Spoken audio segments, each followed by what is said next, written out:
हिवाळी अधिवेशनाच्या पहिल्याच दिवशी नवाब मलिक यांची जी आहे विधानभवनात एंट्री झाली आणि सत्ताधारी बाकावरती बसल्यानंतर देवेंद्र फडणवीस यांनी अजित पवारांना पत्र लिहिलं आहे। त्यामुळे नव्या वादाला तोंड फुटलेलं पाहायला मिळते। भाजपची भूमिका समोर आल्यानंतर शिवसेना शिंदे गटाची नेमकी काय भूमिका आहे हे जाणून घेण्यासाठी आपल्यासोबत मंत्री उदय सामंत आहे। देवेंद्र फडणवीस यांनी पत्र लिहिलेलं आहे। शिवसेना शिंदे गटाची नेमकी भूमिका काय?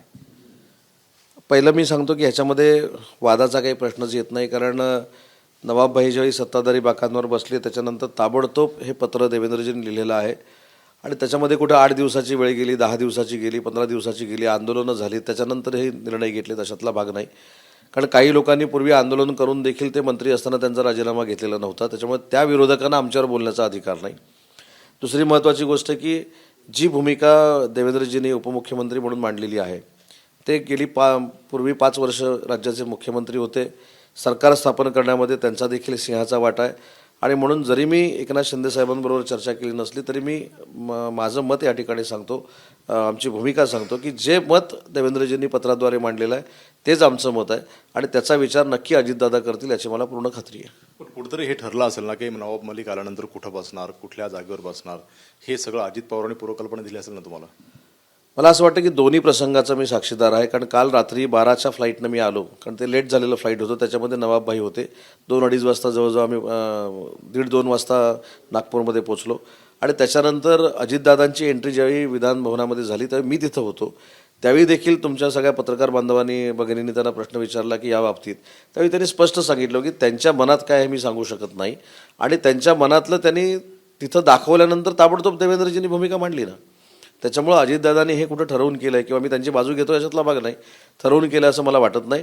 परंतु देवेंद्रजींनी जी भूमिका मांडलेली आहे हे अजितदादा स्वीकारतील याची मला पूर्ण खात्री आहे। प्रश्न असा निर्माण होतो, आज आल्यामुळे एंट्री त्यांची झाली, वाद झाला, पण याच्या आधी सुद्धा त्यांच्या बॅनरवरती जे आहे ते नवाब मलिकांचा फोटो होता, महायुती आहे, त्यावेळी कोणी ऑब्जेक्शन घेऊ शकलं नाही यावरती? तर ज्यावेळी पुराव्यानिशी समोर येतं त्याचवेळी त्याची उत्तरं दिली जातात। आज पुराव्यानिशी ते समोर आल्यामुळं, ते सत्ताधारी बाकावर बसल्यामुळं हे देवेंद्रजींनी पत्र दिलं असावं।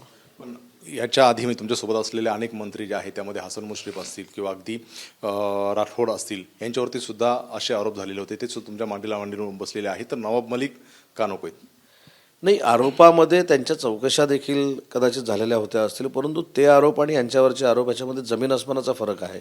तो उल्लेख त्यांनी पत्रामध्ये केला आहे आणि विशेषतः पत्रामध्ये त्यांनी असं लिहिलं आहे की मला नवाबभाईंना विरोध करायचा म्हणून मी करत नाही किंवा त्यांच्याबद्दल आकस आहे म्हणून मी करत नाही, तर देशाच्या भवितव्यासाठी आणि देशासाठी आपण सर्वतोपरी पहिलं काहीतरी केलं पाहिजे, अशा असं त्यांचं पत्र आहे।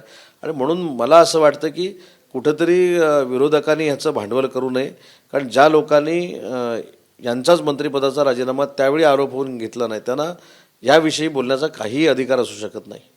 पण राष्ट्रवादी अजित पवार गटाचं म्हणणं असं आहे की हा आमच्या पक्षाचा प्रश्न आहे, त्यामुळं आम्ही काय निर्णय घ्यावा तो आमचा प्रश्न आहे।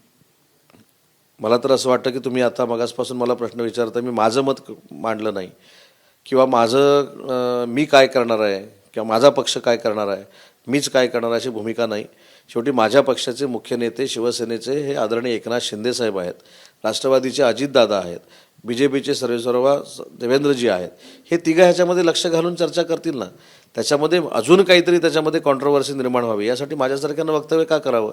तर माझी सगळ्याच महायुतीतल्या सगळ्या नेतेमंडळींना विनंती आहे की आपले तिन्ही नेते हे अतिशय सक्षम आहेत, निर्णय घेणारे आहेत, त्याच्यामुळे आपला सल्ला देण्यापेक्षा ते निर्णय घेतील हे माझं मत आहे। विजय वडेट्टीवार असतील की विरोधकांचं म्हणणं आहे की सोबत तर हवे आहेत मात्र अंगाला लावून घ्यायचं नाही, त्यामुळे ते कुठेतरी झटकण्याचा प्रयत्न सुरू आहे। स्वतः विजय वडेट्टीवार साहेब देखील त्यांच्यासोबत काम करत होते, त्यांनी देखील मागच्या सरकारमध्ये त्यांचं समर्थन केलेलं होतं, परंतु त्यांचा आज रोल बदलला आहे, ते विधानसभेचे अध्यक्ष झालेत, त्याच्या पद्धतीने ते भूमिका मांडतात।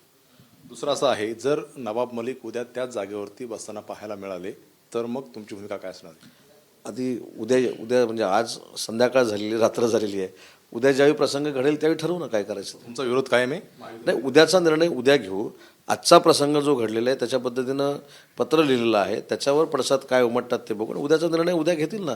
मी तेच सांगितलं की आम्ही सगळ्यांनी ह्याच्यावर चर्चा करण्यापेक्षा मुख्यमंत्री, दोन्ही उपमुख्यमंत्री करतील आणि त्याच्यावर सकारात्मक निर्णय घेतील। तुमची भूमिका जी आहे की भाजपला किंवा देवेंद्र फडणवीसांच्या भूमिकेला तुमचा पाठिंबा आहे, तर हीच भूमिका तुम्ही एकनाथ शिंदेंना सांगणार आहात का, किंवा उद्या जर ते सोबत असतील तर तुमचा विरोध राहणार आहे का? मी मगाशी देखील सांगितलं की आम्ही त्यांना सांगायची काहीच गरज नाही, ते तिघंही महाराष्ट्र जाणतात, महाराष्ट्रातली लोक जाणतात, विरोधकांना जाणतात, म्हणूनच ते एवढ्या मोठ्या घडामोडी करू शकले ना. माझ्याच सल्ल्याने त्यांनी केली नाही किंवा आमच्या पार्टीच्या अनेक लोकांच्या सल्ल्याने केली नाही किंवा राष्ट्रवादीच्या खालच्या लोकांच्या सल्ल्याने अजितदादांनी केली नाही किंवा हे फार मोठा जो 15 महिन्यापूर्वी प्रसंग झाला त्याच्यामध्ये देवेंद्रजींच्या लोकांना कोणाला माहीत पण नव्हतं. त्याच्यामुळे एवढ्या ताकदीचे हे 3 लीडर आहेत, त्यांना काय आम्ही सांगायची आवश्यकता नाही, ते त्यांच्या पद्धतीने त्यांचे निर्णय घेऊ शकतात. पाहतोय आपण देवेंद्र फडणवीस यांनी जी भूमिका घेतलेली आहे तीच आमची भूमिका आहे. त्यामुळे आता उद्या नवाब मलिक आपल्या जागेवर बसतात की जागा बदलतात हे सुद्धा पाहणं महत्त्वाचं राहणार आहे. कॅमेरामन सचिन शिंदेसह राजू सोनवणे, ABP माझा, नागपूर.